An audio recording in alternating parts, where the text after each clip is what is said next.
おはようございます。音楽プロデューサー、そして音楽グローバルマーケッターのウェルカムマンです。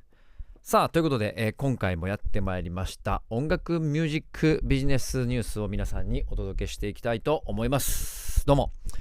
今日はですね、11月の、20日ということで、もうすぐね、12月に入ろうとしてます。一気にね、日本は寒くなってきました。はい。で、そんな状況の中、最近はですね、特にAI 関連の日本社会経済でいうと株価が非常に上がってきて AI 関連銘柄とか、あとは半導体銘柄とかで NVIDIA のね決算が発表されるということで、非常にこういったテクノロジー関係の社会経済ニュースは非常に湧いております。すごい株価がね連日非常に上がり下がりの激しいそんな状況の中、音楽業界もですね非常に今やっぱり AI 関連が話題沸騰中でございますので、今回もですね、その辺の流れの、ニュースをですね皆さんにお届けしていきたいなと思っております。はい、今日はですね、いつも通りミュージックマン .net さんの、記事を参照にさせていただきたいなと思っております。AI 生成曲との違いを判別できる成人はわずか 3%、 Deezer 1日5万曲の AI 生成音楽がアップロードというタイトルでございます。成人の 97% が完全に AI が生成した楽曲と人間が制作した楽曲を判別することができない。フランスの音楽ストリーミングサービス Deezer は11月12日このような調査結果を発表しました。合わせて同プラットフォームで1日にアップロードされるコンテンツのうち約 34% にあたる5万曲超えが完全に AI で生成した楽曲だと明らかにしました。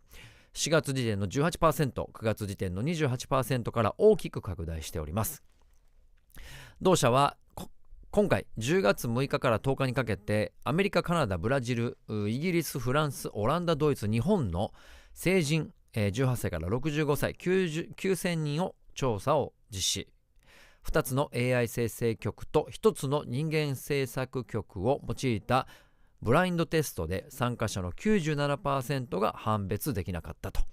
52% は判別できないことに不快感を示しました。 80% は AI のみで生成された音楽にはその旨を表示すべきだと回答しました。70% は完全 AI 生成音楽が現在および将来のミュージシャン、アーティスト、作曲家の生計を脅かすと考えている反面、ストリーミングから完全 AI 生成音楽を排除したいと考えております。音楽ストリーミング利用者、6791人は 45% にとどまると。一方、音楽ストリーミング利用者の 40% は完全 AI 生成音楽は聴かずにスキップすると答えております。はい、これですね、ちょっとまとめながら、考察していきたい。特に僕のこのミュージックビジネスニュースでは割とこういう関連の、記事を皆さんにお伝えすることが多いんですけど、まずですね、Deezer というプラットフォームだけでも1日に、約5万曲の AI で完全に作られた曲が、リリースされてるというね、そんな異常な状況でございますと。はい。で、ほとんどの方が AI で作られた音楽を思わしく思っていないと。よく思っていない。だけど、判別することもできない。できれば、人間が作った音楽を聴きたい。みたいな、曖昧なこの調査結果なんですね。はい。で、これ AI ってどこまでのことを言うんだろうみたいなことって議論しないといけないんですけど、例えば AI で完全に作られてる音楽、例えばスノ AI とかね、サウンドローとか、アイバーですか、いろんな AI で音楽を作る生成ソフトは非常に成長を成し遂げてますし、クオリティも担保されてます。で、片や DAW、 要はパソコンを使った音楽制作の中でも基本的には自分で打ち込んで作るっていうものも大いにあるんだけど、ただ、ループクラウドとか、ああいったサンプリングの曲も、アルゴリズムがしっかりしてるのでユーザーの好みに近いものを、AI 化して表示したりだとか、あとはアイゾトープって言われるね、いわゆるミックスマスタリングとかのソフトウェアもかなり AI のアルゴリズムを使って、いわゆる音をスマートにしてくれているっていうことなので、完全 AI、実はバックグラウンドで AI を使ったクリエイティブなソフトウェアで、全く AI が関与してないゼロから自分で立ち上げる、いわゆるオーディオの録音とかのデータみたいなところの分類で3つに大きく分けると、もうこの真ん中にあるものは結構もういわゆる今日のこの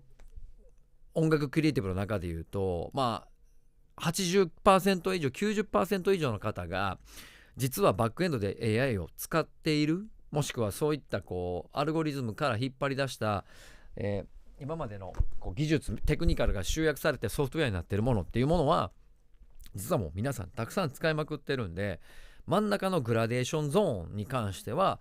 あまり議論されてないんですね。でそれよりも素の AI みたいな完全にAI だけで作った音楽に関しては不快感を覚えているということなので、これは未来的に考えると、今はその AI と人間とのクリエイティブの非常に瀬戸際のテクノロジーと、カルチャーみたいなものの議論をしていかないといけない真っ只中な状況だと思いますが、実はもうすぐ半年1年ぐらい経てばこの割合のグラデーションが AI にどんどん伸縮されていって、もう 2,3 年経てば別に AI が作ろうが人間が作ろうがオーディエンスがそれに対して非常に生活が豊かになったりするんであれば問題ないやんみたいなことに、これなっていくんだろうなというふうには、感じます。で徐々にそっちにもうベクトルが今向き出してるなっていうふうに思いますね。なので、文化的に音楽を愛してきた僕らの世代とか先輩の世代とかはもうありえないし、これ今成人を対象にしてますけど AI ファーストじゃなく、スマホファーストみたいな世代なので、その人たちはやっぱりリアルな音楽を好むけど、もう今僕の子供たちとかはもう本当に幼稚園とか小学生の子がいてるんですけど、その子らはこの間ね、車の中で僕 AI はもちろん賛成はしてないんだけど、いい曲だなと思って、これ多分 AI で作られてるなと思ってる曲を一応自分のお気に入りに入れてたんですよ。で車の中でたまにかけるんですけど、子供たちが勝手に覚えてあの曲流してって言うんですね。でその曲流すと車の中で大合唱するわけです。これ AI で作られた音楽なんですけど、で子供たちは別に AI ファーストであろうがスマホファーストであろうがカルチャー人間だと言おうが、その車という空間の中でみんなが楽しく音楽を聴けたらそれでいいわけなので、もう小さい世代の子たちは AI ファーストの時代に入ってるんだなっていうのを強く感じたし、パパがこれって全部 AI、要はロボットが作った音楽なんだよって言うと、なんか嫌だって一言だけ言うんだけど、別にもうそんなことはお構いなし、いい曲はいい曲だっていう認識をするので、この今グラデーションしていってる世代交代というか、人間から AI へって世代交代していってるこの最中だからこういう議論が生まれるんだけど、この辺のクリエイティブっていうのはもう全部完全に AI に食われるなっていうのが僕の所感です。はい。でクリエイティブっていうのはいわゆる想像するもので、想像するものっていうのはもっと言うと破壊し再生するものだとした場合、アートっていう領域、要は01を作るアートっていう領域に関してはより価値が高くなってくるし、音楽別に AI で全部作ったらいいけど、なんていうかな、ギタリストが奏でるギターのこの人間的な作法とか、あとは歌はどう考えてもなんていう人間がこの声帯を使っている音楽は AI がシミュレーションして音楽が作るものの、それをリアルに奏でて、表現するっていう場所みたいな、要はライブなんですよ。ライブっていうところにどんどん価値が出てくるような時代になってくると。これ例えばスポーツで言うとね、スポーツが分かりやすいんだと思うんですけど、100m 走を人間が 0.01 秒縮めるためにむちゃくちゃ努力して、過酷なハードトレーニングをして、いわゆる肉体改造して 100m に挑むんだけど、世界のテクノロジーの進化で言うと、新幹線でビューンと行け早いやんなんですよ。わざわざ人間が 100m の 0.01 秒縮めなくても生活にとっていいものは飛行機乗ってビューンじゃんっていう、新幹線乗ってビューンじゃんみたいな。